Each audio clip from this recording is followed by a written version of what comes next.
Thank you sir. चौथी class से किसी को कोई क्वेश्चन, कोई क्वेरी?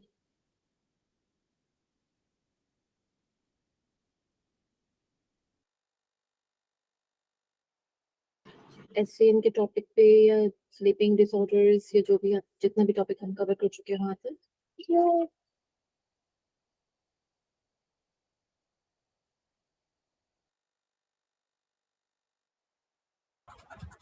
मैम एक बार मोटा मोटा दोबारा बता दीजिए। जी बिल्कुल, ठीक है। क्या आप लोगों को मेरी स्क्रीन रिप्रेजेंट दिखाई दे रही है? Yes ma'am. जी, हमने कल तक हम कंप्लीट कर चुके थे। मैं एक बार कंप्लीटली हमने कितना किया है और कैसे किया है वो सारा बता रही हूँ, ठीक है। हम सिलेबस कवर कर चुके थे कि सिलेबस में हमारे क्या क्या टॉपिक है। जनरल साइकोलॉजी के अंदर हमारे बेसिकली 3 टॉपिक आते हैं एंड देन अंडरनीथ उसके अंदर कॉग्निटिव साइकोलॉजी भी आता है जो जनरल के अंदर आता है, ठीक है। इसके साथ साथ हम मेंटल हेल्थ के बारे में पढ़ेंगे, ठीक है। अब हमने इसके अंदर पढ़ा था state of consciousness. States of consciousness से मतलब क्या हुआ, यहाँ पे क्या टॉप कर रहे हैं यहाँ पर? वो ये कहना चाह रहे हैं जो हमारी जागृत अवस्था होती है, किसकी? चेतन मन की। चेतन मन की जो जागृत अवस्था है जिसके अंदर हम इंद्रियों से हर चीज को ग्रहण कर पा रहे हैं, वो अवस्थाएं कैसी कैसी होती है। और एक अवस्था होती है जिसके अंदर हमारी इंद्रियां सुप्त होती हैं, फिर भी हमारा चेतन मन जागृत अवस्था में रहता है, या चेतन मन का किस प्रकार से वो अलग अलग चरण पे चलता है, ठीक है। कॉन्शियसनेस का मतलब यहाँ पे क्या आ गया? मेरा जागृत चेतन मन, ठीक है। Is generally defined as the degrees of awareness our self and और एनवायरमेंट। कि वो एक ऐसा कॉन्शियसनेस को यहाँ पे किताबी तौर पे कैसे डिफाइन करना चाह रहे हैं, वो ये कह रहे हैं कि मेरे आसपास क्या है हो रहा है और मेरे अंदर क्या है। इसका एक जागरूकता हमारे पास होती है कि हम सो रहे हैं, जाग रहे हैं, इंद्रियों में क्या, किस तरह से हम शार्पली हर चीज को सुन रहे हैं, कितने कॉन्शियस हैं हम अपने आसपास की जगहों के। जैसे कहते हैं ना कुछ लोग बड़े ही इतने कहेंगे कि इतने ध्यान से देखते हैं हर चीज को, अपने आसपास की हर चीज को देखते हैं कि दीवारों पे क्या रंग है, फैन कैसा है, अपने आसपास के लोगों को देख रहे हैं कि कौन सा इंसान कैसे अंदर आया रूम के अंदर एंटर करते वक्त, वो कैसे गए, वो कैसे बात कर रहे हैं, उन्होंने क्या वेशभूषा धारण की हुई है। जो बहुत ध्यान से हर चीज को देखते हैं, दैट इज द कॉन्शियसनेस, ठीक है। और ये सब कुछ जो होती है हमारी जो शिफ्ट करती रहती है हमारी अटेंशन जो होती है कि जिस प्रकार का कार्य हम करने जा रहे हैं या हमारे आसपास वो कार्य हो रहा है। अगर हम ट्रैफिक में अगर हम हैं और मुझे रोड क्रॉस करनी है, मान लीजिए मैं रोड क्रॉस के लिए खड़ी हुई हूँ, तो मेरा ध्यान किस चीज पे सबसे ज्यादा होगा, मेरा अटेंशन किस पे सबसे ज्यादा होगा? मेरा अटेंशन होगा सबसे ज्यादा गाड़ी पे, रेड लाइट पे, और मुझे कितनी स्पीड से उसको क्रॉस करना है उस पे, ठीक है।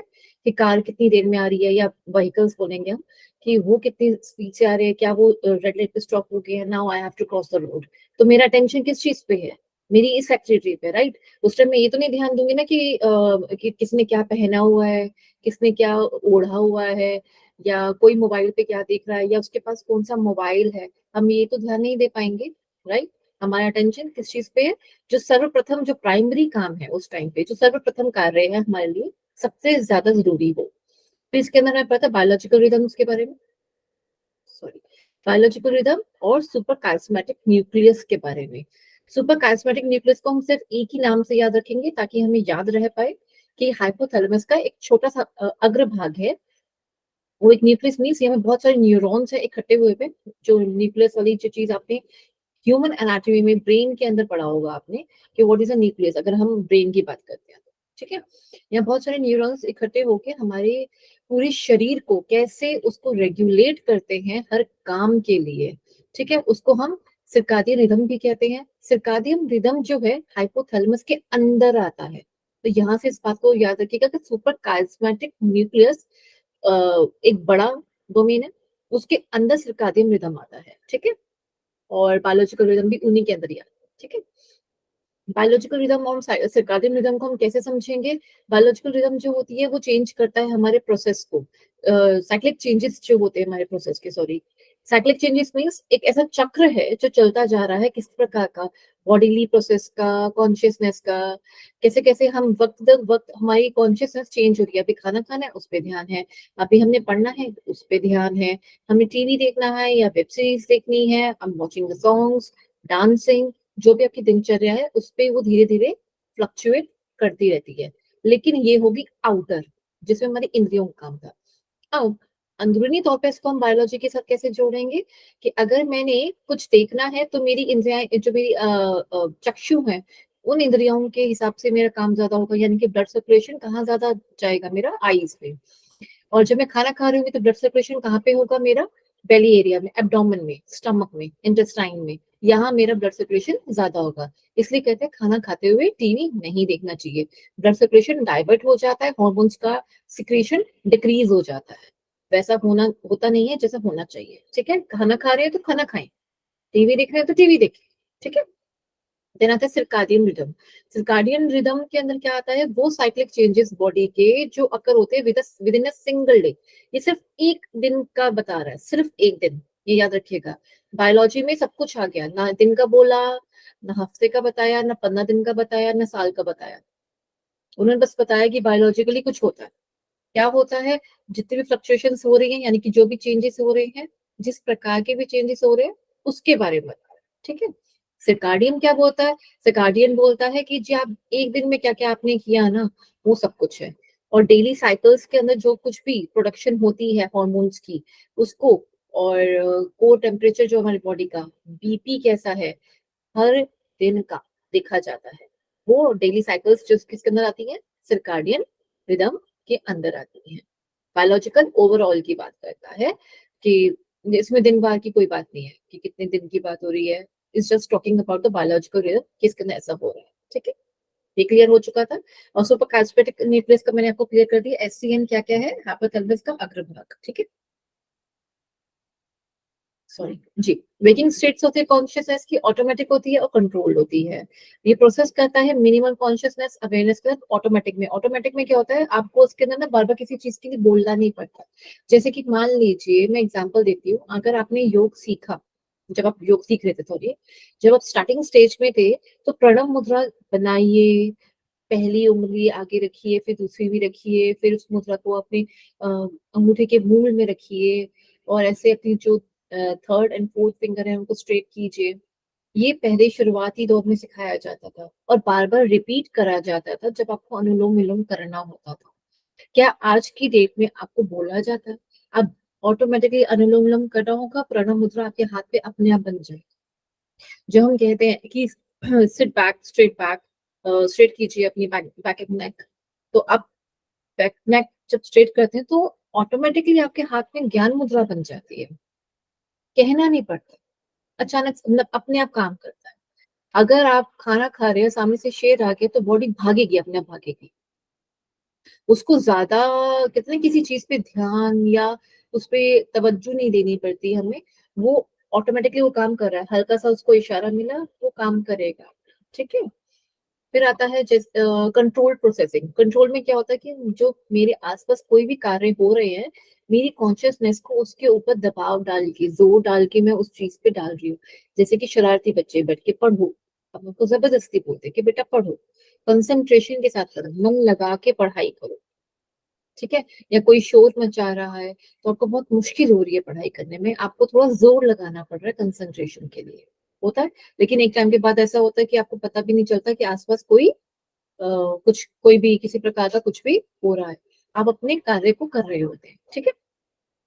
स्लीप के बारे में हम पढ़ चुके थे, इसके पे क्वेश्चन भी था, सबका रेस हुआ था, सबका नहीं। एक हमारे जन है उनके उनका एक क्वेश्चन था कि why the sleep is important. Sleep मैंने तभी बताया था कि sleep is very very important for our body. पानी के बिना आप कुछ दिन रह सकते हैं, खाने के बिना कुछ दिन रह सकते हैं। स्लीप और एक ऑक्सीजन ऐसी चीज है जिसके बिना हम ज्यादा लंबे समय तक नहीं रह सकते। ऑक्सीजन का तो हमें पता ही है। स्लीप भी अगर 3 से 4 दिन तक अगर आपने नहीं ली है तो इंसान पागल हो जाएगा। क्यों हो जाएगा? क्योंकि बॉडी में जितने भी नर्व्स हैं, न्यूरॉन्स हैं, और हमारी बॉडी में जितने भी सेल्स हैं, उनको आराम चाहिए। जब बात सेल की और न्यूरॉन्स की मैं कर रही हूँ, तो इसका मतलब ये है कि हम ऑर्गन लेवल पे भी बात बोल रहे हैं। अगर आप हर वक्त चेतन मन के साथ जागरूक बैठे हुए हैं, हर वक्त आपको आंखें खुली रखनी पड़ रही है, कानों को आप अपनी इंद्रियों को मतलब आपने जागरूक रखा हुआ है, तो जो इंटरनल काम करने हैं, उनको मेटाबॉलिक एक्टिविटीज करनी है, अपनी बॉडी में से जो गंदगी है, जो टॉक्सिन्स है, उनको निकालना, वो कार्य पूरा नहीं हो पाएगा। उससे क्या होगा, धीरे धीरे इंसान पागल होने की तरफ जाना शुरू हो जाएगा। इसलिए sleep is very important, and the complete sleep is very important. सिर्फ योगी होते हैं जो कंप्लीट स्लीप के डिफरेंट मायने जानते हैं, हम उस तरफ भी नहीं जाएंगे, ठीक है। स्लीप स्टाइल्स मैंने आपको बताया था, these are very essential for the doctors to जज कि कैसे कैसे स्लीप में आप किस स्टाइल में आप सो रहे हो, तो उससे पता लगाया जाता है। ये धीरे धीरे आप भी समझेंगे कि किस प्रकार के मुद्रा में अगर हम सो रहे हैं तो वो बड़ी अच्छी और गहरी निद्रा आती है। इसमें हम सब जानते हैं कि यह अच्छी निद्रा लाता है हमारे लिए। इसमें हमें काफी अच्छी नींद आती है। हाथों को कभी चेस्ट के ऊपर नहीं रखना चाहिए, यहाँ पे जैसे हम देख पा रहे हैं, ये मुद्रा थोड़ी गलत है। शेष शवासन की हो गई, इसमें हमें पूरी बॉडी हमारी रिलैक्स हो जाती है। सॉरी, ऐसे अलग अलग मुद्राओं से हम जज करने में हमें हेल्प मिलती है। अब ये हमने दिनचर्या देखी थी, सर्काडियन रिदम। सर्काडियन रिदम किसके साथ आता था, एक दिन का, 24 आवर्स का, है ना। तो देखिए यहाँ पे सिर्फ एक दिन के बारे में ही बताया हुआ है। इसको सबने अच्छे से पढ़ लिया था, इसको सबने अच्छे से पढ़ लिया था। रिप्लाई करें प्लीज।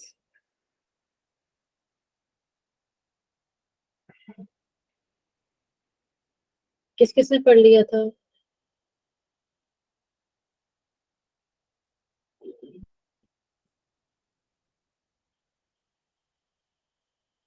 निष्ठा जी आपने पढ़ लिया? I am audible, ma'am. हाँ जी, now you are audible. Yes, ma'am. Ma'am हमने पढ़ा था.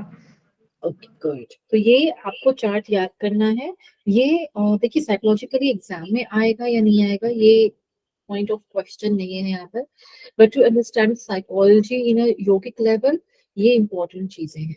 आयुर्वेद में भी आप इसको अटैच करके यानी कि इसके साथ इसको कंपेयर करके अच्छे से आप पढ़ सकते हैं। आपको वहां पे बातें और जल्दी समझ आएंगी।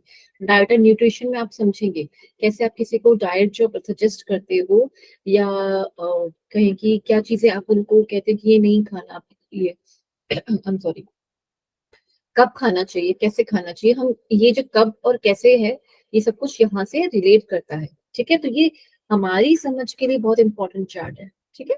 चलिए आगे देखेंगे एक बार। Psychological changes during the sleep, sorry, physiological changes during the sleep, कौन कौन से चेंजेस की बात हो रही थी यहाँ पे। सीबीएस यानी कि हमारे हार्ट रेट के बारे में, cardiac output, vasomotor tone, blood pressure decrease, इन सब के अंदर चेंजेस आते हैं कब, जब हम निद्रा अवस्था में होते हैं तब। रेस्पिरेटरी चेंजेस होते हैं, हम सब जानते हैं। देन रेस्पिरेटरी सिस्टम के अंदर हम अच्छे से पढ़ चुके हैं ना, टाइडल वॉल्यूम क्या होती है, रेस्पिरेटरी रेट क्या होता है, पल्मोनरी वेंटिलेशन क्या होता है। इन सब में ना एक बहुत ही बड़ा चेंज आता है।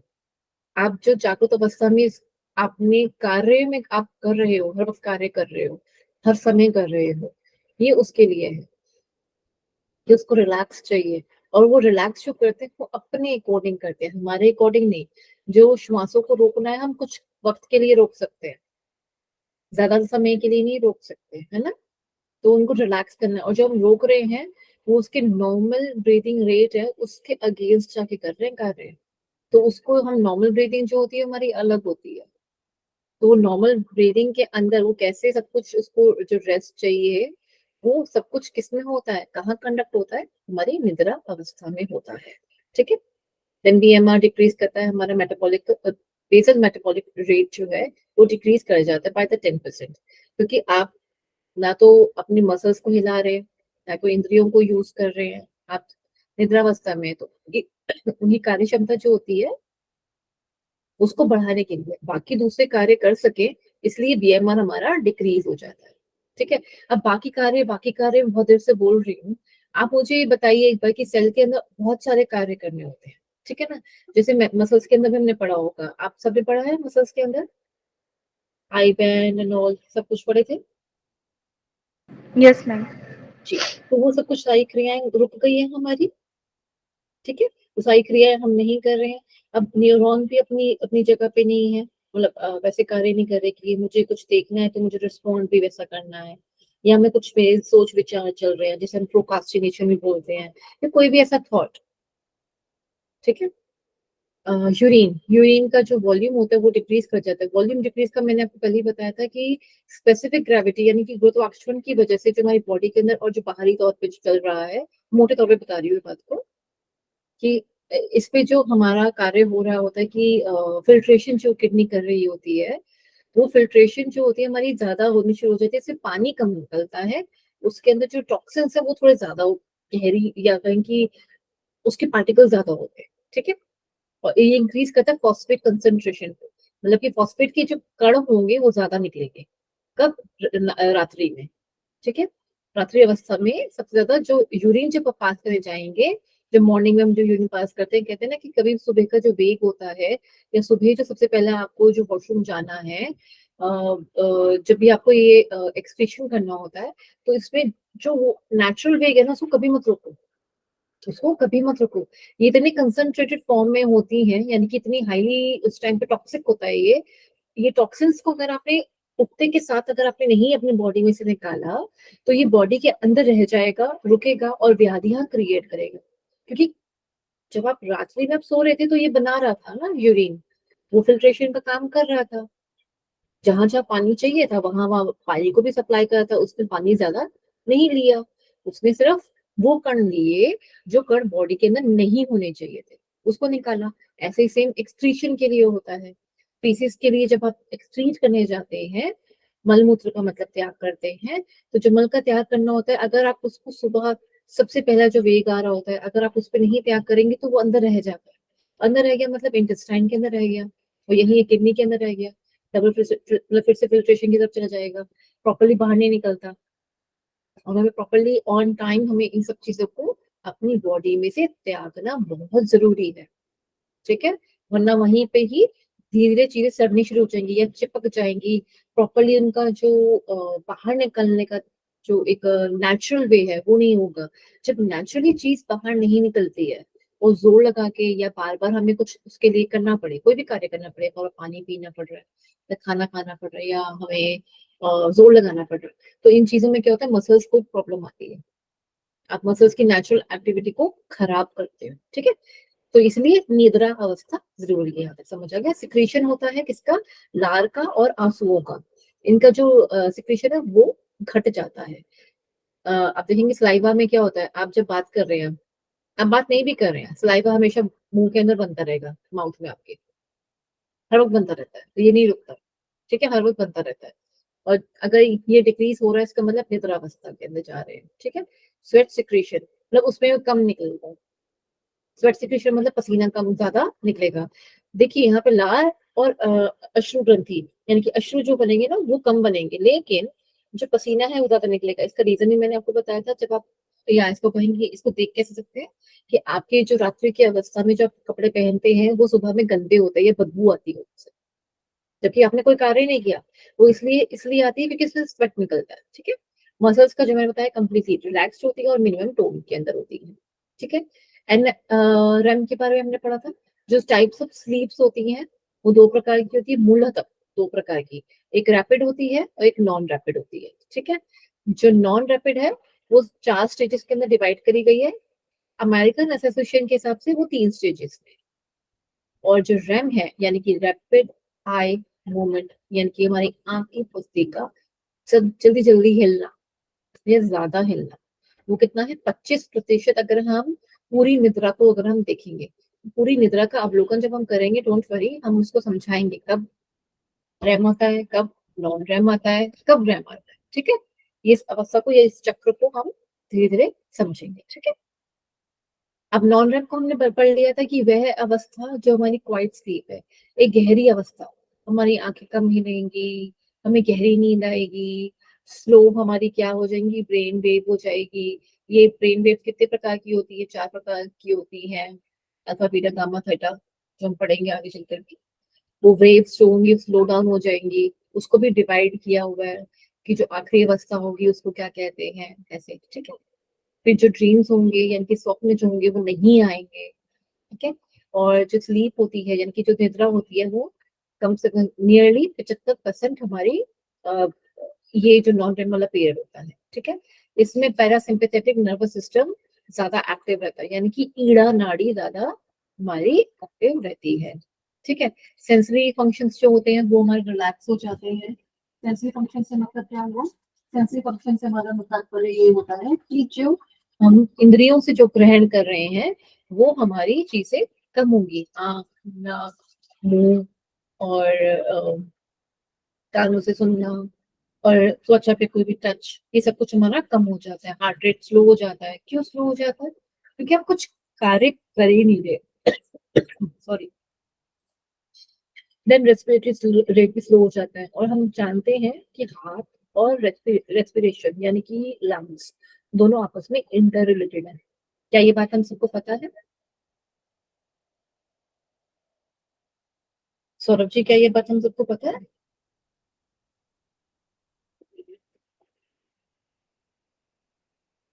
सौरभ जी।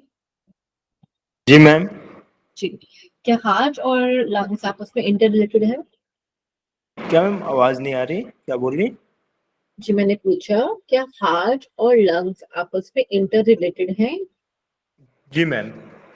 मैम जी। लंग्स हम्म, मैम आपस में रिलेटेड है मैम, क्योंकि जो हमारा ब्लड आता है ऑक्सीजनेटेड ब्लड, वो लंग्स से हार्ट में आता है, फिर वो पूरे बॉडी में जाता है। करेक्ट, यही चाहिए। तो ये दोनों ही रेट हमारे क्या हो जाते हैं? स्लो हो जाते हैं, क्योंकि हम कोई कार्य नहीं कर रहे हैं, ठीक है। ओके। रैम के अंदर हम देखेंगे क्या कि एक्टिव स्लीप, जब हमें भी जस्ट अभी सोने गए हैं, जस्ट अभी हम सोने गए हैं। और ये अवस्था कब होती है? जब हम जस्ट उठने वाले हैं। ये वो दो अवस्थाएं, ठीक है। इस स्लीप में जो होती है हमारी आंख की पत्ती थोड़ी ज्यादा तेज जल्दी जल्दी घूमेगी। और क्या होगा, हमारी जो इसके अंदर सपने होते हैं, स्वप्न होते हैं, वो ज्यादा आते हैं हमें। और इसके अंदर जितनी भी पैराडॉक्सिकल, इसको हम एक नए नाम से बोलते हैं, पैराडॉक्सिकल स्लीप भी इसको कहा जाता है, ठीक है। ये क्वेश्चन के लिए इसको मार्क कर लीजिएगा। रैम को दूसरे नाम से, अन्य नाम से जाना जाता है, तो वो कौन सा नाम है? पैराडॉक्सिकल स्लीप, ठीक है। फिर इसके अंदर क्या होता है? इसके अंदर कॉन्ट्राडिक्शन स्टेट होती है। इसको हम एक तरह से समझने के लिए कि रैम और नॉन रैम जो होती है आपस में कॉन्ट्राडिक्टरी है, ठीक है। 25% ये हमारी निद्रा को कवर करता है। और जो इम्पोर्टेंट क्या है इसके अंदर, हमारा जो वाइटल रोल क्या है, ये कंसोलिडेट करता है हमारी मेमोरी को। कंसोलिडेट का मतलब मैंने आपको बताया था कि आपकी जितनी भी मेमोरी है, फुल जो भी याददाश्त है आपकी, उन सबको आपस में मिला जुला के ये रखता है। मतलब जितना भी आपने सीखा है, पढ़ा है, याद करा है, जीवन के जो भी आपके एक्सपीरियंस रहे हैं, उनको मिला जुला के रखता है, ठीक है।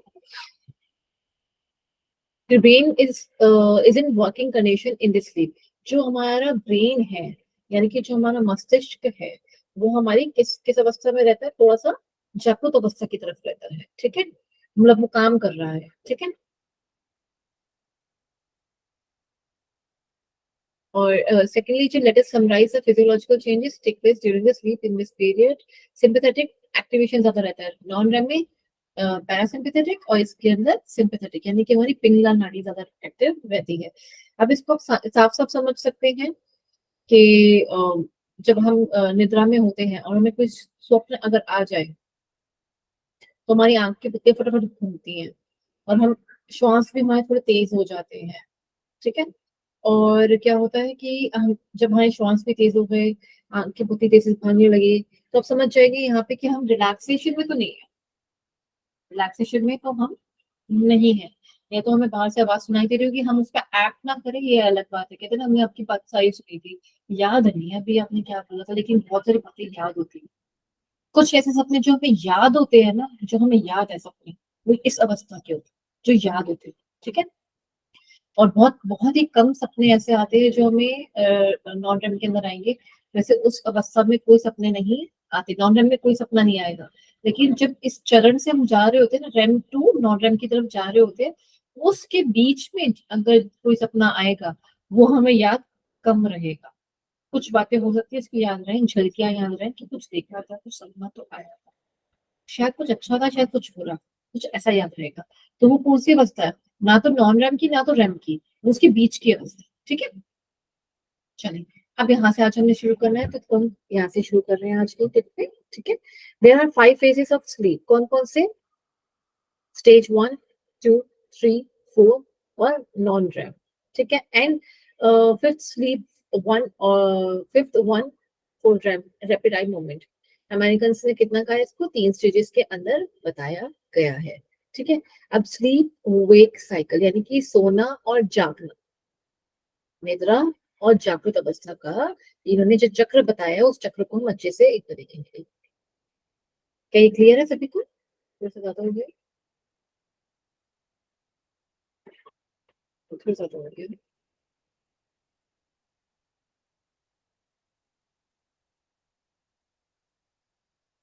जी, क्या अभी ठीक है? सबको क्लियर नजर आ रहा है? जी मैम। जी, ठीक है।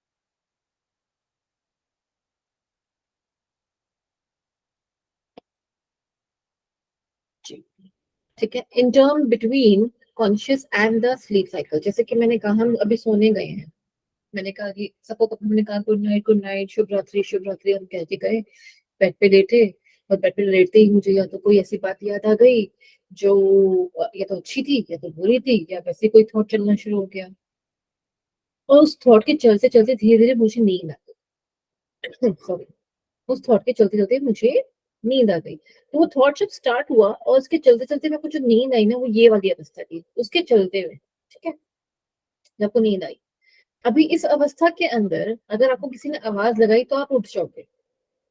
अगर इस अवस्था में कुछ गिर गया तो आपको सुनाई देगा, कोई टच हुआ तो आपको वो महसूस भी होगा।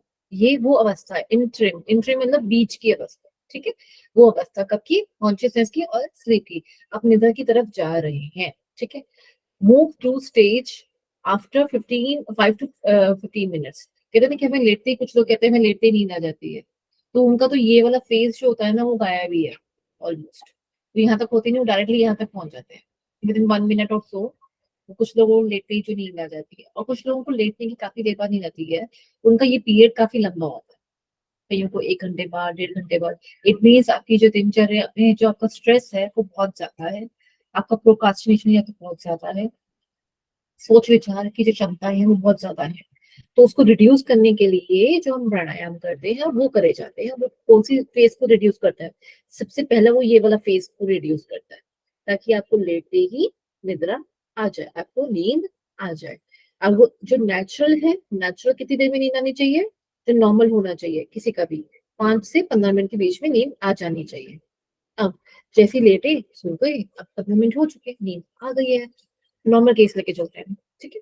नींद आ गई है, इस केस में हार्ट रेट पहले स्लो होना शुरू होगा, फिर धीरे धीरे ब्रेन स्लो होगा, और जितने भी कॉम्प्लिकेटेड टास्क, मतलब कॉम्प्लिकेटेड टास्क मीन्स जो आपकी मसल्स में जितना ब्लड फ्लो हो रहा था ना, और आपके अंदर जो जागरूक अवस्था थी ब्लड मसल्स की, वो अब धीरे धीरे खत्म हो जाएगी। आप अगर किसी गुस्से में थे, गुस्से के थॉट से ऐसे किसी में सोई थी, या उदास होकर सोया था, मान लीजिए मैं एग्जांपल दे रही हूँ, या कोई बस वैसे ही हंसते हंसते सोया था, तो हंसी के लिए जहां जहां मसल्स हमारे एक्ट करे थी वो धीरे धीरे स्लो डाउन हो जाएंगी। ऐसे जितनी भी चीजें थी, जहाँ कोई दर्द थी या कुछ था, वो सब कुछ धीरे धीरे हमारा स्लो डाउन हो जाएगा, ठीक है। फिर अगले 15 मिनट के अंदर क्या होगा? जो नॉन रेम की स्लीप है, डेल्टा स्टेज मतलब, वो स्टार्ट हो जाएगी। बॉडी मेक्स प्रिपेयर, यानी कि डेल्टा स्टेज के अंदर आप लिख लीजिएगा इसको 4 कॉलम 5 कॉलम बना के, कि डेल्टा स्टेट के अंदर क्या होगा? डेल्टा स्टेट के अंदर हमारी बॉडी रिपेयर करेगी। फिर जब ये डेल्टा जब इसके अंदर बॉडी रिपेयर करनी शुरू कर दी, उसके कुछ क्षण बाद बॉडी का टेम्परेचर जो होगा और बीपी जो होगा वो डिक्रीज होना शुरू हो जाएगा, ठीक है। बीपी डिक्रीज क्यों होगा? क्योंकि जगह जगह पे हमें ब्लड की जरूरत थी, और ब्लड जहां जहां चाहिए था ना, सिर्फ वहां वहां सप्लाई हो चुका है, ठीक है। और बाकी पूरे शरीर में उसकी सप्लाई नहीं होनी है, ठीक है ना।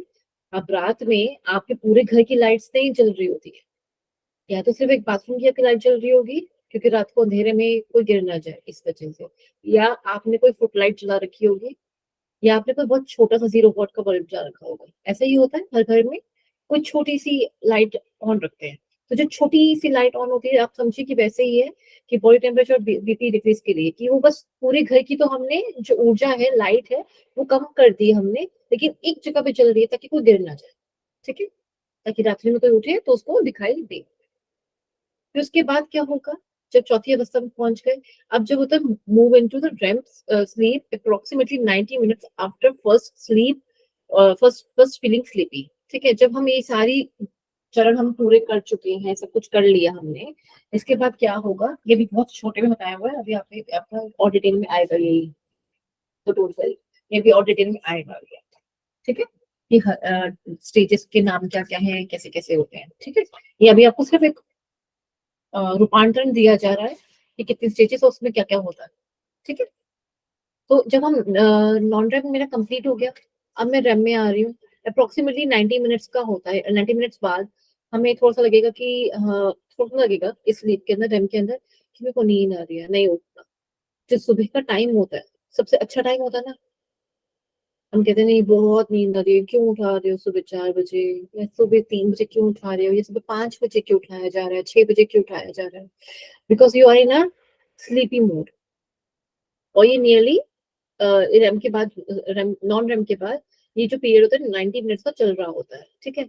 अब इसके अंदर ये पीरियड स्टार्ट हो चुका होगा, इस पीरियड के नियरली एंड एंड के पास ही क्या होगा, इंक्रीज करेगा हमारा आई मूवमेंट। हम रैम के अंदर आ रहे हैं ना, रैम का जो पोर्शन है वो धीरे धीरे बढ़ता जा रहा है, नॉन रैम का घटता जा रहा है, ठीक है। अब ये नॉन रैम घटता जा रहा है, घटता जा रहा है, रैम बढ़ता जा रहा है, बढ़ता जा रहा है, बढ़ता जा रहा है। अब जब फिफ्थ चरण में हम पहुंच गए, यहाँ क्या होगा, अब आंखों की पुतली ज्यादा घूमेगी। अगर पर्दे हटा दिए जाए तो आंखों की पुतली फटाफट से पकड़ेगी, लेकिन अगर यही नॉन रैम की स्टेज पे अगर हम करेंगे, तो अगर पर्दे हटा भी देंगे ना तो भी कोई फर्क नहीं पड़ेगा। बाहरी रोशनी आ रही है तो आने दो, कोई फर्क नहीं पड़ेगा।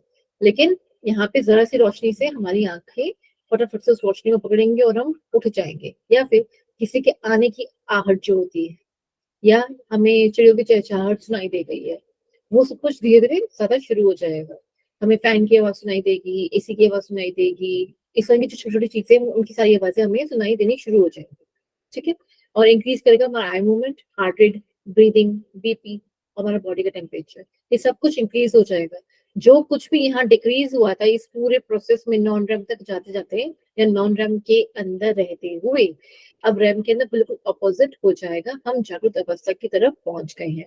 हम, आप खुद देखिए, जब आप सो के उठते हैं, जिसको किसी को बहुत नींद आ रही है तो बड़ा स्लीपी स्लीपी सा होता है, ना तो उसकी प्रॉपर ब्रीदिंग रेट होता है, ना उसका ब्लड सर्कुलेशन प्रॉपर जा रहा होता है, ना उसका हार्ट रेट तेज हुआ होता है, और ना ही उसकी आंखों की आई बॉल की मूवमेंट तेज होती है। वो अभी नॉन रैम से रैम के बीच की अवस्था में है।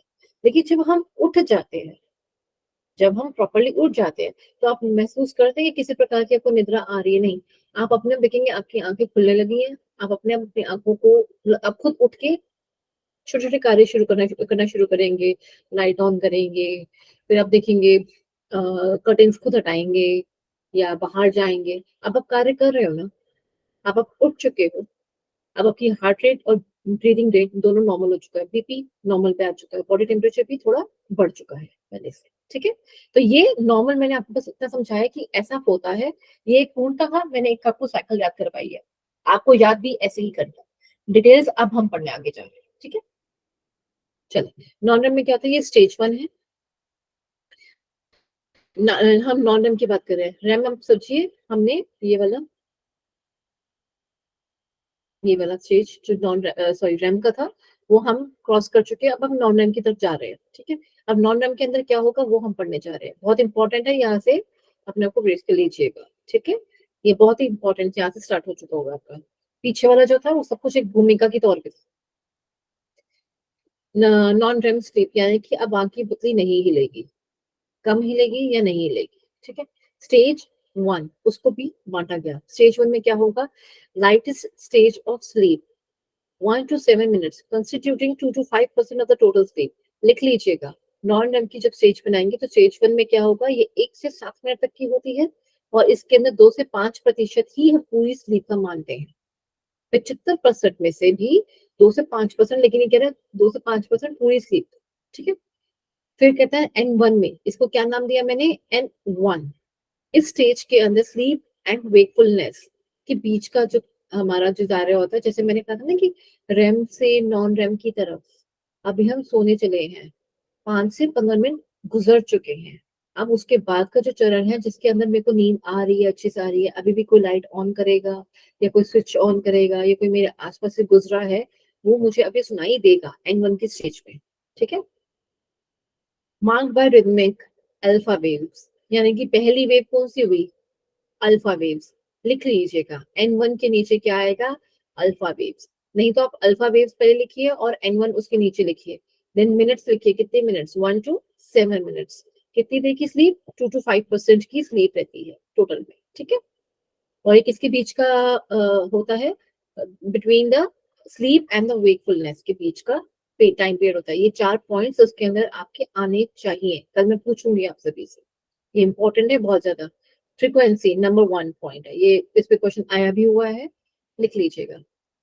अल्फा वेव जब बनी, यानी कि जो वेव समझते हैं ना, ऐसे जो वेव्स जा रही होती है, जो पानी के बहाव की तरफ देखते हैं ना, या फिर आप वेव्स भी देखते हैं, कभी कभी आप देखते हैं ड्राइंग में दिखाते हैं कि सुन रहे हैं कोई ऐसे ऐसे वेव्स जा रही होती हैं। ठीक है, वो वेव्स के यहाँ पे बात कर रहे हैं यहाँ पे। तो वो कितनी होती है इसकी फ्रिक्वेंसी? मतलब क्या हुआ, एक वेव गई, फिर दूसरी गई, और ये वापस आई, गई, वापस आई, जो ये फ्रिक्वेंसी बनती है ये वाली। ठीक है, कितनी साइकिल्स निकलती हैं इसके अंदर? 8 to 13 साइकिल्स पर सेकंड निकलती है। 8 to 13 साइकिल्स पर सेकंड। ठीक है, किसमें निकलती है? अल्फा वेव्स में। आपने सिर्फ ये याद रखना है इतना ही, 8 to 13 साइकिल्स पर सेकंड, ये जरूर याद रखना। You might experience strange sensation known as hypnagogic hallucinations.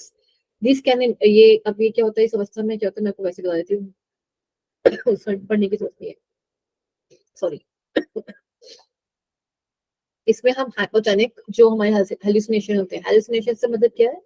जो चीजें नहीं हो रही और वो चीजें आपको बस आसपास दिख रही हैं, या आप ये कह सकते हो कि आपको कैसे कुछ सुनाई दिया, ऐसा कुछ हो रहा है, जो कि इन रियलिटी वो चीजें नहीं घटित हो रही हैं। ठीक है, या फिर इसका उल्टा होगा, जो चीजें घटित हो रही है लेकिन आपको उस पर जोर नहीं चल रहा है। जैसे मान लीजिए किसी ने कोई बात कर रहा है आपस में, आपको सिर्फ सुनाई दे रहा है लेकिन आप उसके अंदर कुछ एक्ट नहीं कर पा रहे, लेकिन नींद में आप कुछ कुछ एक्ट नहीं कर पा रहे। ठीक है, आपको उस चरण में से चल रहा है। हेलुसिनेशंस का मतलब क्या होता है? कोई इस वर्ड से वाकिफ है? हेलुसिनेशन का मतलब क्या होता है? मैम एक तरह से इसको हिंदी में बोलेंगे मति भ्रम कह सकते हैं। अति सुंदर जी, थोड़ा सा एक्सप्लेन कीजिए। मैम मतलब कि हेलुसिनेशन मतलब कि आपको एग्जैक्ट पता नहीं होता कि आपके साथ क्या हो रहा है, और आपको मतलब एक तरह से भ्रम होता है कि आप उस स्टेज को समझ नहीं पाते हैं कि आपके साथ बेसिकली आपके इन्वायरमेंट से आप अवेयर नहीं रहते कंप्लीट तरह से। आप ये भी कह सकते हैं कि कंप्लीटली अवेयर नहीं रहते, और ये ज्यादातर हमें कहाँ देखने को मिलता है? मैम और जब जो ओल्ड एज पीपल होते हैं वहाँ पे ज्यादा देखने को मिलता है। करेक्ट, ये नेचुरली तो ओल्ड एज में मिलता है, आर्टिफिशियली यंग एज के जो लोग ड्रग्स लेते हैं। जो ड्रग्स लेते हैं मैम, उनमें भी जी ज्यादातर ये होता है। जी, करेक्ट, जो लोग ड्रग्स लेते हैं वो आर्टिफिशियल हो गया क्योंकि ड्रग्स लिए है ना, और ओल्ड एज में आते आते ये चीजें बढ़ जाती हैं। ठीक है, उनकी ये अवस्था प्रॉपर्ली क्लियर नहीं हो पाती। इसके बहुत सारे रीजन है, एक ये रीजन है कि निद्रावस्था में है, नहीं ऐसा नहीं है। उसके बहुत सारे रीजन है, क्योंकि हार्मोन्स का सिक्रेशन कम हो जाता है, उनका जो रिदम है, जो ऊपर हम सारा पढ़ के आए ना, रिदम कैसे होते हैं, हमारे रिदम होते हैं, बायोलॉजिकल रिदम जो होता है, उसके अंदर काफी गिरावट आ जाती है। हॉर्मोन्स प्रॉपर्ली सिक्रेट नहीं हो रहे। कौन कौन सा हार्मोन, सेरोटोनिन, मेलाटोनिन, जो हमें जगाने के लिए और सुलाने के लिए चाहिए होता है, उनकी प्रॉपर जो एक चक्र है वो नहीं ठीक से चल रहा, कि जब जागे हुए हैं तब कौन सा हार्मोन रिलीज हो और जब सो रहे हैं तब कौन सा हो। तो इसमें थोड़ा सा मैल फंक्शनिंग एक तरह कह सकते हो जाती है, या मैल फंक्शनिंग नहीं बोलेंगे, गलत वर्ड होगा, हम कहेंगे डिक्रीज हो जाता है। ठीक है, तो उनमें ज्यादातर हमें देखने को मिलता है। कभी कभी होता है, ये आपने कभी कभी सुना भी होगा कई लोगों से हेलुसिनेशन के बारे में भी, कि जो बूढ़े होते हैं, या कोई, सिर्फ बूढ़ा नहीं, या फिर कोई ऐसा व्यक्ति जो इस दुनिया से जाने वाला है, उसे भी बाहरी लोग ज्यादा दिखाई देने लग जाते हैं, कि इसके पीछे कोई खड़ा हुआ है, या ऐसा है या वैसा है, मुझे कोई लेने आ रहा है। इस तरह की कुछ हेलुसिनेशंस हम उसको नाम दे देते हैं। शास्त्रों में देखा जाए तो हम उस पर बिलीव करते हैं, गरुड़ पुराण के हिसाब से हम उस पर बिलीव करते हैं। अगर मेडिकल साइंस कहे तो वो कहेगी नहीं ये तो हेलुसिनेशंस है, ठीक है, मेडिकल साइंस ये बोलेगी, लेकिन गरुड़ पुराण के हिसाब से काफी कुछ एग्जिस्ट करता है, ठीक है। चलिए, तो ये चीजें क्या है जो आसपास मेरे कुछ भी घटित नहीं हो रहा पर मुझे लग रहा है, तो वो किसमें होगा, अल्फा स्टेज में। लिख लीजिएगा, हेलुसिनेशंस किसके अंदर आएंगी मुझे, वो आएंगी मुझे क्या किसी को भी अल्फा स्टेट में, ठीक है, अल्फा वेव्स, यानी कि इसको अल्फा स्टेट भी लिख सकते हो, अल्फा वेव्स लिख लीजिए, उस नाम से N1 लिखिएगा। स्लीप एंड वेकफुलनेस के बीच बीच का वक्त होता है ये, फ्रीक्वेंसी 8 to 13 साइकिल्स पर सेकेंड, और कितना कंस्टिट्यूट करता है स्लीप को, 2 to 5% of the total sleep. कितने मिनट का होता है, 1 to 7 मिनट्स, ठीक है। ये सब कुछ आपका आ गया, और इसके अंदर जो होता है आप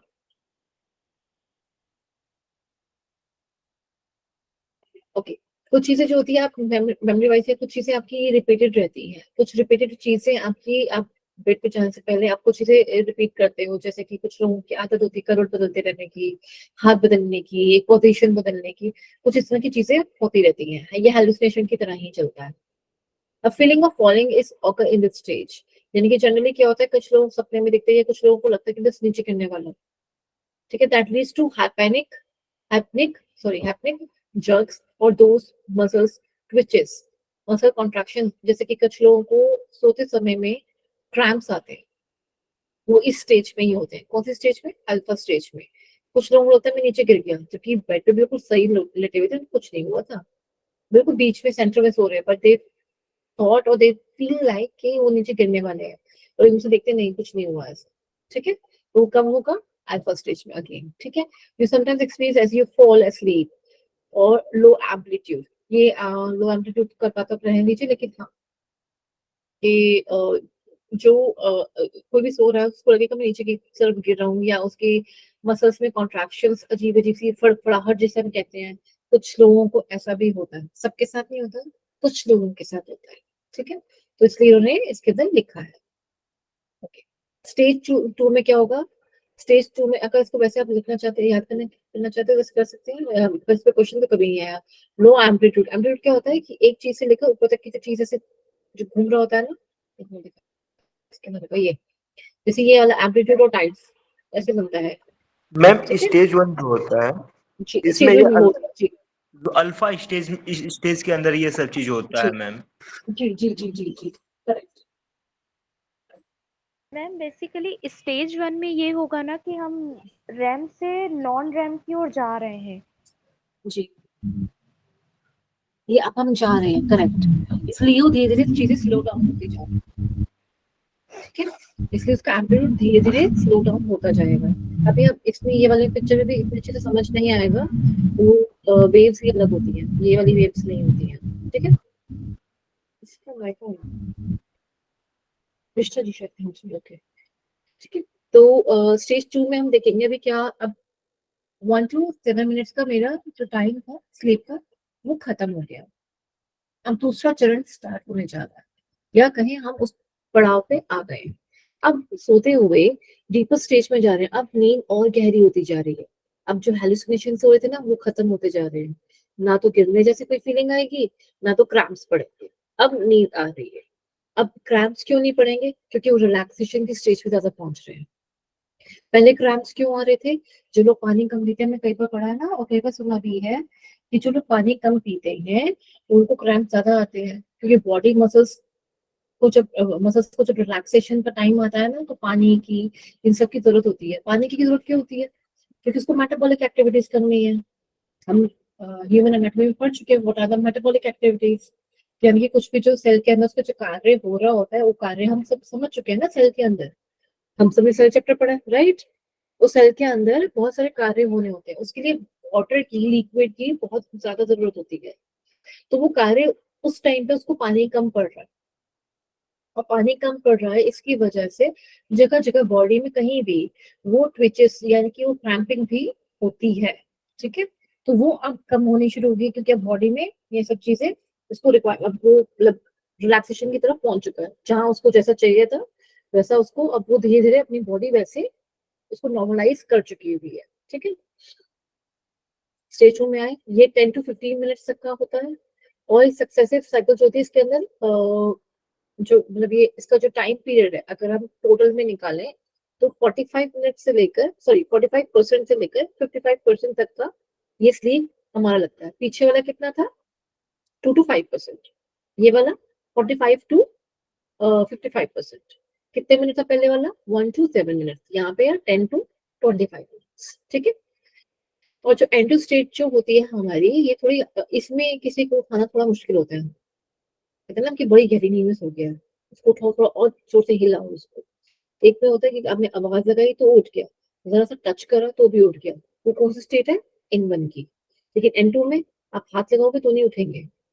आप कभी कभी सोते हुए इंसान को हम थोड़ा सा पीछे कर देते हैं ना, जगह दे मुझे, मुझे भी सोना है, हम उसको थोड़ा सा पीछे कर देते हैं। और अगर वो उठ गए तो वो N1 स्टेज है, अगर वो नहीं उठे तो N2 स्टेज है। ठीक है। मोर थीटा वेव्स, यानी कि अल्फा के बाद कौन आएगा? थीटा। कौन आएगा अल्फा के बाद? थीटा कौन सी स्टेट आएगी अल्फा के बाद? Theta stage. करेक्ट। ठीक है। ये एक थीटा स्टेट ऐसी है, मैं just out of the box बता रही हूँ, ये आपके कोर्स में नहीं है, बस वैसे बता रही हूँ। जो रेकी वगैरह करते हैं ना लोग, वो इन स्टेट में करते हैं। थीटा हीलिंग होती है वो वाली, थीटा वेव्स होती है। ठीक है। उसे थीटा हीलिंग के नाम से भी जाना जाता है, जो आपने कई बार नाम सुना भी होगा। ठीक है। कि हीलिंग करवानी है, कुछ लोग रेकी करते हैं, हीलिंग करते हैं, तो थीटा स्टेट होती है। वो अपने थीटा स्टेट में जाके वहां की जो वेव्स होती हैं उसके थ्रू, मतलब यानी कि अगर मुझे आपकी रेकी करनी है तो I will go into my N2 state, जागृत अवस्था में। लेकिन मैं सोई नहीं हूँ, मैं जाग रही हूँ, लेकिन मैं N2 स्टेट में पहुंच गई हूँ। N2 स्टेट का मतलब क्या हुआ? मैंने अपनी ब्रेन वेव्स को, अपनी बॉडी की वेव्स को बहुत स्लो डाउन कर लिया। अब यहाँ पे क्या होता है कि मेरी बहुत सारी एनर्जी बच जाती है। एनर्जी बच गई है, मैं दूसरे की स्टेट में यानी कि दूसरे की बॉडी के अंदर जा सकती हूँ, बट विद दैट परमिशन, ऐसा कहा जाता है उसके अंदर। विद दैट परमिशन हम उस बॉडी में जाएंगे और वहां पे जो भी विकार होगा उसको ठीक करेंगे। ऐसा रेकी और हीलिंग में होता है। ठीक है। और ये रियलिटी ऐसा होता है। ठीक है। चलिए नेक्स्ट करते हैं फिर इसका आगे का। Sleep spindles. स्लीप स्पिंडल से मतलब क्या हो गया? स्पिंडल्स मतलब होते हैं जैसे कि वो आप कहेंगे कि धागे से जो होते हैं ना, वैसे are the burst of rapid rhythmic brain activity. These help in inhibit certain cognitive process or perceptions so that we maintain a tranquil. इतना नहीं पढ़ेंगे हम इसको पूरा, मैं आपको समझा देती हूँ, आप जब पैराग्राफ पढ़ोगे तो आपको समझ आ जाएगा। ठीक है। पैराग्राफ में क्या कहना चाह रहे हो? वो ये कहना चाह रहे हैं कि इसके अंदर रैपिड आई मूवमेंट जो होती है ना, वो धीरे धीरे बीच में कभी कभी उठती हुई है, कभी कभी आएगी, कभी कभी जाएगी, कभी कभी आएगी, कभी कभी जाएगी। ठीक है। कभी कभी ऐसा होता है, डिपेंड होता है कि आपको अभी कोई आपका सपना चल रहा था या सपना टूट रहा है कुछ इस तरह से, या किसी ने उठा दिया कि वो जोर से आवाज हुई, या sometimes with in the body, क्योंकि अभी वो रिलैक्सेशन की बॉडी रिलैक्सेशन मोड पे है और वो थीटा में है अभी, तो थीटा प्रॉपर्ली अभी अटेन नहीं कर, उस केस में ऐसा हो सकता है। उस केस में ऐसा हो सकता है। जो याददाश्त है, कोई इंटेलिजेंट कोई चीज है, कोई परसेप्शन, परसेप्शन मीन्स जो भी आपके थॉट्स रहे हैं सोने से पहले या पूरे दिन में, वो आपके यहाँ पे आएंगे, वो कैटर करेंगे, वो आएंगे, वो तंग कर सकते हैं। और ट्रैंक्विलिटी जो होती है ड्यूरिंग स्टेट, हमें मेंटेन करवाने में हमारी हेल्प होती है। जितने ये कम आएंगे उतनी ट्रैंक्विलिटी यानी कि उतनी शांति बनी रहेगी, उतनी थीटा वेव्स बनी रहेंगी। These are the spindles basically.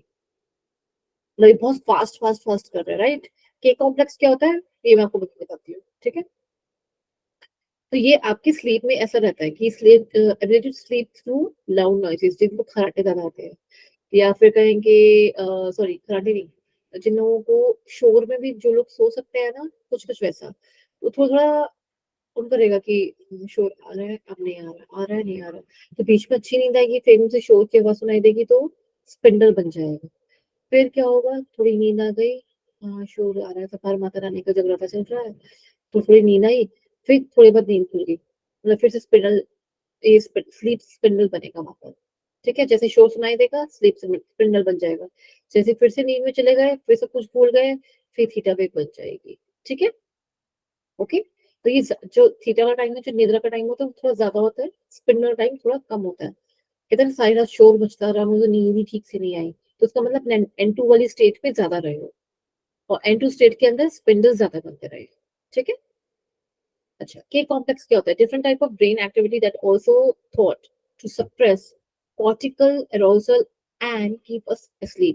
मुझे कौन बताएगा कि अगर आप लोगों ने पढ़ा है तो, अच्छे से पढ़ा है तो, कि न्यूरॉन के अंदर कौन सा आयन अंदर होता है और बाहर होता है? न्यूरॉन की आपने पढ़ा होगा ब्रेन के अंदर, जो नर्वस सिस्टम पढ़ाया गया है।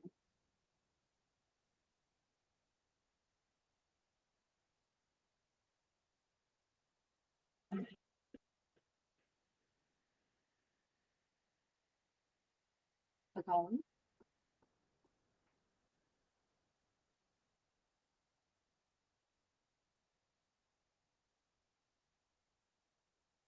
रिसर्च है, बताइए।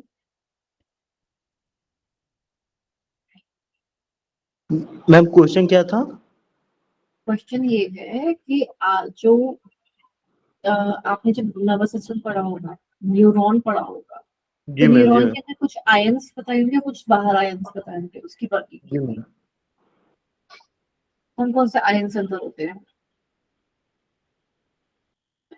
Ma'am chloride, hmm, potassium, sodium and calcium और सोडियम, करेक्ट पोटेशियम, कैल्शियम और करेक्ट क्लोराइड करेक्ट होते हैं। Chloride, correct. बाहर जिसमें कौन मैम सा होता है आपने क्या बताया? सोडियम और पोटेशियम जो रहता है मैम, ये बाहर होता है, और जो पोटेशियम रहता है वो आयनों को अंदर लाता है, जी मैम, और यही इसके होता है। इसके चैनल्स भी होते हैं मैम।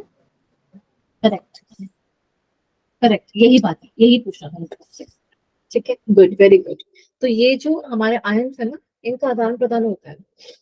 और हमारा जो न्यूरॉन का अगर हम कहें कि नॉर्मल स्टेट के अंदर वो नेगेटिव होता है। ठीक है, जो सेल के अंदर का जो, अगर हम देखें कि आयनिक लेवल जो है, ये ज्यादातर लोगों को शायद ये बात समझना है। आयन क्या बात बोली मैंने, वो क्या चीजें थी जो आप लोगों ने, जो साइंस थोड़ा कम जुड़े हुए हैं, उनके लिए बता रहे हैं कि ऐसे हमारे बॉडी में हम बहुत सारे एटम्स हमने जो खाए हैं, आप ऐसे समझो। आप बचपन में एटम सब पढ़ते आए हो ना, कैल्शियम का एटम होता है, पोटेशियम का एटम होता है, मैग्नीशियम का होता है, ये तो हमने नाम पढ़े हुए हैं। ऑक्सीजन है, कार्बन है, ये नाम पढ़े हैं हमने। इन सब के ऊपर ना एक चार्ज होता है, एक नेगेटिव होता है, एक पॉजिटिव होता है। आप सिर्फ इतना ही समझिए क्या होता है वो। एटॉमिक लेवल पे उसको एकदम भूल जाओ, बस कोई एक पॉजिटिव है, एक नेगेटिव है, बस ऐसे याद रखिए। ठीक है, न्यूरॉन के अंदर वो चीज नेगेटिव होती है और बाहर पॉजिटिव होता है। जब वो कार्य करेगा ना, तो ये बिल्कुल अवस्था को बैलेंस करेगा। हमेशा ही अवस्था को बैलेंस करा जाता है, नेगेटिव और पॉजिटिव को हमेशा बैलेंस किया जाता है। अगर नेगेटिव ज्यादा बाहर होगा, तो जो अंदर नेगेटिव बैठे हुए लोग होंगे, यानी कि आयंस होंगे, वो बाहर की तरफ आ जाएंगे और पॉजिटिव अंदर चला जाएगा, क्योंकि पॉजिटिव अंदर कम था। हमेशा ही ऐसा होता है। ठीक है, ये हमेशा ही मेंटेन होता है हमारी बॉडी के अंदर, हर सेल के लिए मेंटेन करना जरूरी है। तो हमारी बॉडी में फिलहाल कौन सा होता है? पोटेशियम ज्यादा अंदर होता है।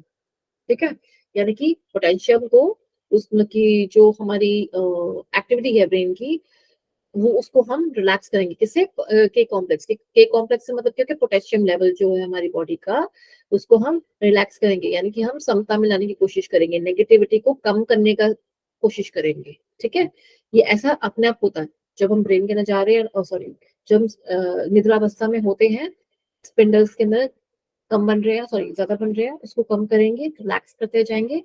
कॉम्प्लेक्सेस जो हैं, पोटेशियम कॉम्प्लेक्स जो मेरी ब्रेन के अंदर बन रहे हैं, एक न्यूरॉन दूसरे न्यूरॉन से बात कर रहा है, और एक न्यूरॉन के अंदर जब नेगेटिविटी है और पॉजिटिविटी है, उसको बैलेंस करा जा रहा है। ये सारा कुछ कब होता है? ये सारा कुछ कब हो रहा होता है? जब हम निद्रावस्था में होते हैं। थीटा स्टेज तो में। थीटा स्टेज में, करेक्ट। ठीक है, इस स्टेज में इसलिए किसी के अंदर नेगेटिविटी नहीं बनती। प्राणायाम की जो क्रियाएं हैं, जो हम मेडिटेशन करते करते हम समाधि की ओर जा रहे होते हैं, ये स्टेज आती है, यहाँ नेगेटिविटी कम होने लगती है। जो आप पतंजलि योग सूत्र में हम जो अवस्थाएं पढ़ते हैं ना, रितंबरा अवस्था, ये वाली अवस्था, वो सारी क्रॉस करके जा रहे होते हैं। तो पोटेशियम लेवल का जो कॉम्प्लेक्स वाला लेवल होता है ना, इसको भी क्रॉस करके जा रहे होते हैं। इसको भी हम सप्रेस करके जा रहे होते हैं कि नहीं नहीं नहीं, नेगेटिविटी नहीं रखनी है, पॉजिटिविटी रखनी है, always be awake, always be energised. ठीक है, इन सब चीजों को आप आगे चलकर जो लोग थेरेपी पढ़ रहे होंगे उनके लिए ये ज्यादा आएगा समझने के लिए आगे। ठीक है, ये फिलहाल तो ऐसे सिर्फ इतना ही पूछा जाता है कि कॉर्टेक्स कब सप्रेस होते हैं, स्टेज 2 में होते हैं, तो ये आपसे शायद हो सकता है पूछा जाए। ठीक है, वैसे तो उसके ऊपर इतना क्वेश्चन एज सच नहीं आया है। ठीक है, ओके ओके। हाँ जी, अब हम जो कहते हैं कि ध्यान से पढ़ो, मन लगा के पढ़ो, कहने का तात्पर्य वहां पे ये होता है कि जब अपनी ब्रेन वेव्स को स्लो डाउन करते हैं, स्लो डाउन का मतलब क्या हो गया, किसी एक जगह पे फोकस कर रहे हैं। धारणा, ध्यान, ध्यान का मतलब क्या हुआ, धारणा तो मैंने लगाने की कोशिश करी, जो ध्यान था, ध्यान का मतलब ये आ गया मैं थीटा में ले आई हूँ अपनी वेव्स को, अपनी ब्रेन वेव्स को। अब मैं जिस चीज को देखूंगी ना, जिस चीज पे अपना ध्यान लगाऊंगी, वो चीज कभी भूलूंगी, जो मैं पढ़ूंगी या मैंने देखा, वो मेरा कभी नहीं भूलेगा। हम मूवी देखते वक्त अगर कोई बहुत अच्छी लग रही है, तो अगर हमें उसकी स्टोरी याद हो गई, तो इट मीन्स आप समझे थीटा वेव्स की तरफ टच कर रही थी, हम वो सब देख लेते हैं। कोई राग है, जितने भी क्लासिकल म्यूजिक राग होते हैं, वो हमारी इन वेव्स के ऊपर टच करते हैं। थीटा वेव्स, अल्फा वेव्स, इनको स्लो डाउन करते हैं। अल्फा को स्लो डाउन करेगा, थीटा की तरफ जाएगा, थीटा को स्लो डाउन करेगा तो किस तरफ जाएगा, डेल्टा की तरफ जाएगा। तो जो हमारे क्लासिकल राग होते हैं ना, वो भी हमें हेल्प करते हैं। कुछ राग होते हैं जो रात में सुनने नहीं चाहिए, और कुछ होते हैं रात के लिए हैं। ठीक है, इसलिए आप कभी नोटिस करेंगे जब योग करते वक्त कुछ स्पेशल राग पीछे बैकग्राउंड में प्ले करवाए जाते हैं। This is to slow down your activity, brain activity.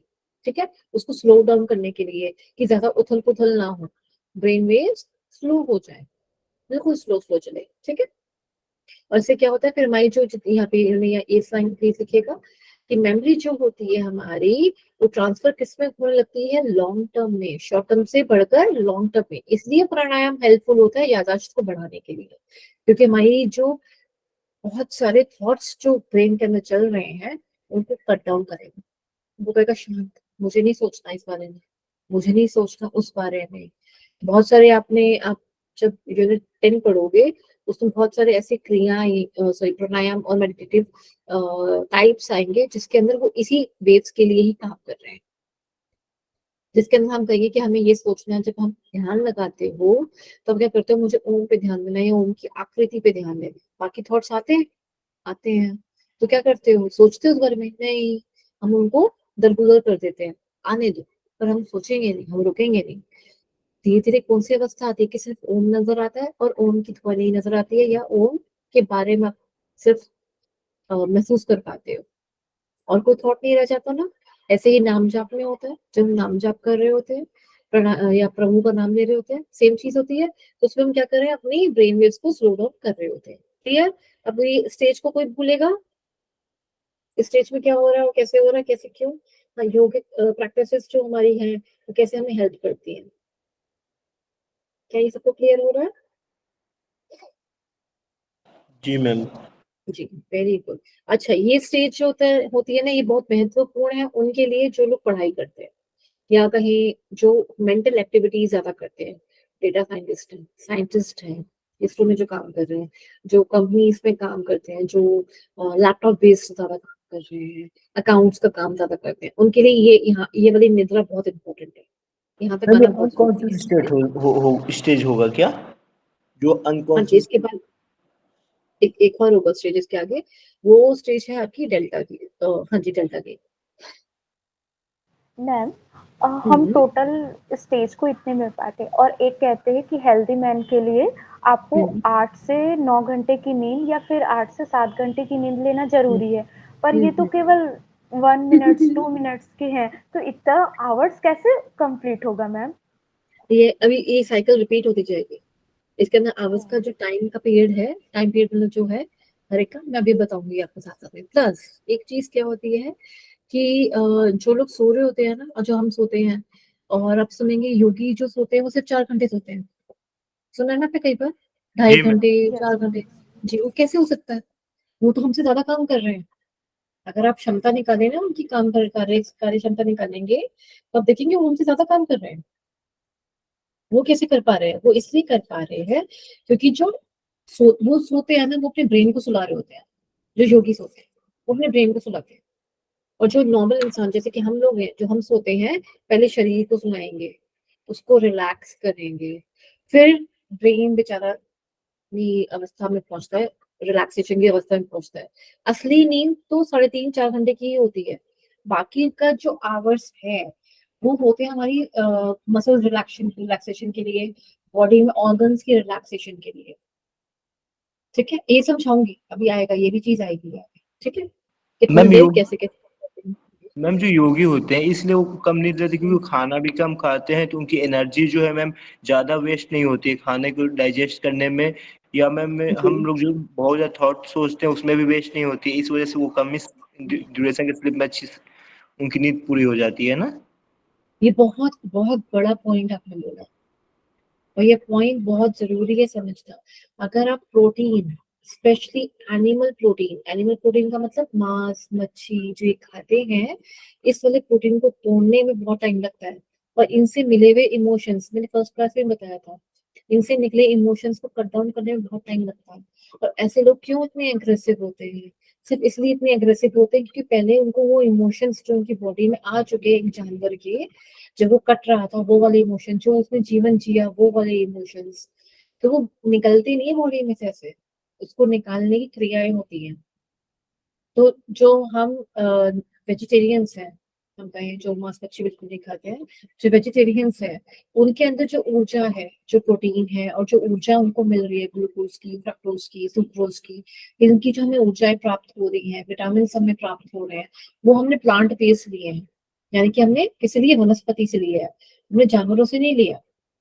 जानवर, एक्सक्यूज मी, जानवरों से भी बहुत सारी विटामिन और ये सब कुछ बहुत कुछ मिलता है, ठीक है, लेकिन हमने जो चीज, जो असली हमने पदार्थ लिया वो हमने प्लांट से लिया, वनस्पति से लिया। वनस्पति ने खाना हमारे लिए बनाया, ना तो हमने प्रताड़ना दी उनको, और ना उन्होंने प्रताड़ना रखते हुए मन में अपने, एक पेड़ ने वो सब कुछ दिया। लेकिन अगर किसी पेड़ को सताते हुए अगर आप देखेंगे ना, पेड़ को सताया जा रहा है, तो वो पेड़ भी फल नहीं देता। फल वहीं पे लगेगा जहाँ पेड़ को कोई सताया नहीं जा रहा, या वो ना वो पेड़ फल नहीं देगा। और जहाँ खुशी है, पेड़ अपने अपने कार्य में कर रहे हैं, वो वैसा फल बनाता जाएगा, और वो फल टूट के नीचे गिरेगा, उसे हम ग्रहण करेंगे। जो ऊर्जा हमारी बॉडी में हमारे आएगी, वो संचारित जब होगी, तो बहुत पॉजिटिविटी आएगी।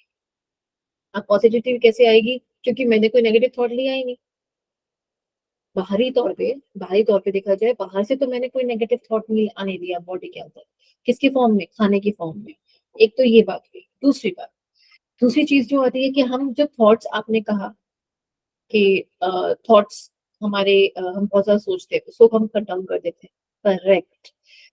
प्राणायाम में और मेडिटेशन करते वक्त, प्राणायाम पहले आता है ना, फिर हम मेडिटेशन के लिए जा रहे होते हैं, तो हम इसके अंदर जो प्राणायाम करते हैं, हम श्वासों को लेना और छोड़ना करते हैं, इससे हमारा ब्रेन के अंदर ना ब्लड सर्कुलेशन बढ़ता है।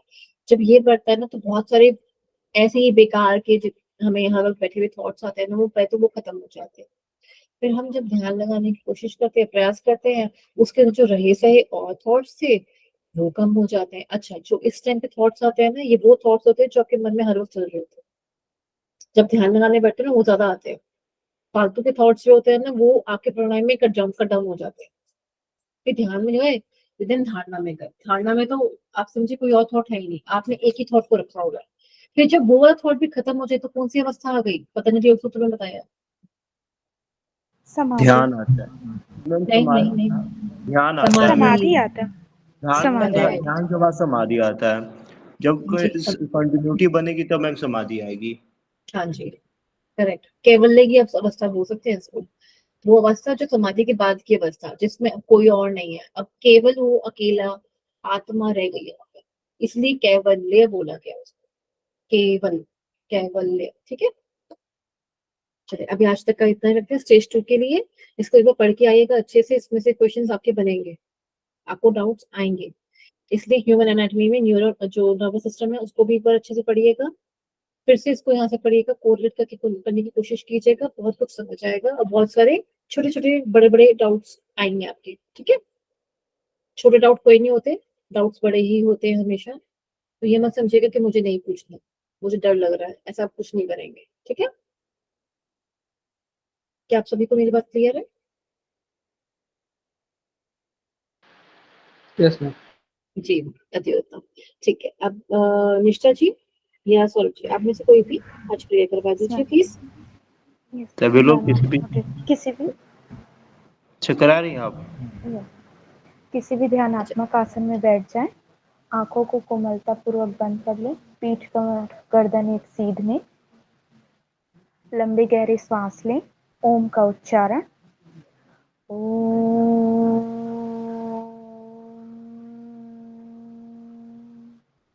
ओम द शांति रक्ष शांति पृथ्वी शांतिरापः शांति रोषधयः शांति वनस्पतयः शांति शांति विश्वे देवाः